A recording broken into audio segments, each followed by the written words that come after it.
Du coup, on va passer au challenge suivant, qui est un challenge d'efficience, qui va être présenté du coup par Charbel Raphaël, qui est responsable du coup du pôle IA d'efficience. Il va vous dire ce que c'est efficience. Et le but du challenge, c'est de regarder la robustesse au changement de distribution et à l'ambiguïté. Merci. C'est bon.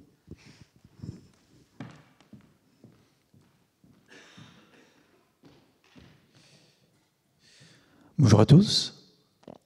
Du coup, merci beaucoup de cette opportunité de vous présenter ce challenge. Donc, Efficience, c'est quoi? Donc, c'est un collectif étudiant qui est né dans les ENS et qui se donne pour mission de promouvoir ce qu'on appelle de la recherche impliquée, c'est-à-dire sur des enjeux de société. Pourquoi? Ok. Et donc, notamment, donc, vous pouvez voir sur cette image différentes activités qu'on organise, donc des camps de formation, des conférences, ou alors des sprints de recherche, donc, mais aussi des séminaires, des groupes de lecture, un Discord, ou des programmes de recherche. Et donc, Efficience, actuellement, donc, c'est 3 pôles, le pôle biorisque, le pôle changement climatique, et le pôle sûreté des IA. Et donc, si vous vous intéressez à plus de nos activités, si vous voulez participer, vous pouvez regarder sur ces 2 URL, notamment le Linktree du pôle IA. Et donc, aujourd'hui, j'ai l'honneur de vous présenter le challenge robustesse au changement de distribution et à l'ambiguïté. Donc, la motivation de ce challenge peut venir, par exemple, de la médecine. Donc, ici, vous pouvez voir un patient qui a une maladie qu'on appelle le pneumothorax. Et donc, une caractéristique de cette maladie, c'est donc des poumons qui sont affaissés.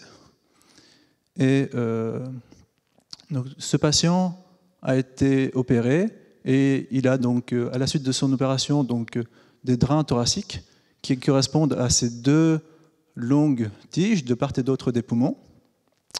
Et dans ce dataset, la très grande majorité des images sont des patients qui ont été opérés ou alors des individus qui sont sains et qui n'ont pas les drains thoraciques.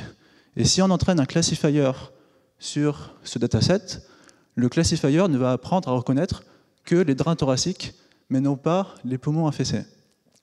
Donc le classifier va apprendre à reconnaître la feature qui est simple, mais non pas la feature qui est complexe. Ça vient de l'hypothèse du biais de simplicité, c'est-à-dire que le réseau de neurones n'apprend que la feature la plus simple.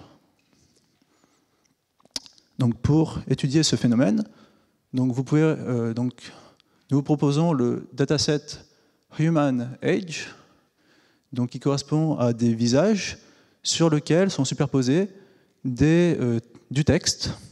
Donc c'est des visages de personnes soit jeunes, soit âgées, et avec du texte qui est soit young, soit old. Et donc il y a 2 parties dans ce dataset. Il y a la partie qui est labellisée, dans laquelle le texte correspond tout le temps aux images. Mais dans la partie non labellisée du dataset, attention, le texte ne correspond au visage que dans 50% des cas. Donc ce qui crée une ambiguïté. Et donc l'objectif ici sera de labelliser le dataset non labellisé en prenant garde au fait que, évidemment, le texte est parfois trompeur. Et donc, il faut prendre garde au texte en n'utilisant que la feature complexe et ne pas utiliser la feature simple qui est le texte. Donc, le dataset Human Age est assez compliqué. Du coup, on vous distribue aussi le dataset Human Hair, qui fonctionne sur le même principe, c'est juste qu'ici on va classifier la couleur des cheveux. Mais ce dataset est plus petit et plus simple, donc il vous permettra d'itérer et d'expérimenter beaucoup plus rapidement. Donc quelques consignes, ce sujet est très important en sûreté des IA et c'est un challenge qui est plutôt difficile, mais un Google Colab vous est distribué en starter pack pour vous aider à commencer.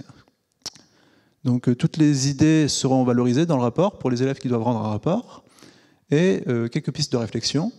Donc, vous pouvez travailler avec l'hypothèse que le mixing rate est bas. Donc, c'est quoi le mixing rate?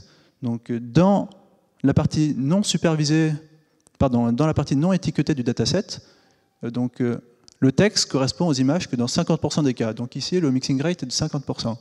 Mais dans les datasets naturels, souvent le mixing rate est beaucoup plus bas. C'est-à-dire que la feature complexe correspond à la feature simple dans la très grande majorité des cas. Donc vous pouvez essayer de travailler dans cette hypothèse-là, ça vous donnera des idées. Vous pouvez essayer de trouver aussi des algorithmes qui détectent le changement de distribution, avoir une réflexion sur ça veut dire quoi la complexité des features, essayer de formaliser cette idée. Vous pouvez aussi vous poser la question si votre algorithme généralise au problème qui est exhibé dans un papier de reinforcement learning qui s'appelle le Goal Misgeneralization in Deep Reinforcement Learning. Que faire si je n'avais que le dataset supervisé et qu'est-ce que me donne l'information en plus du dataset non étiqueté.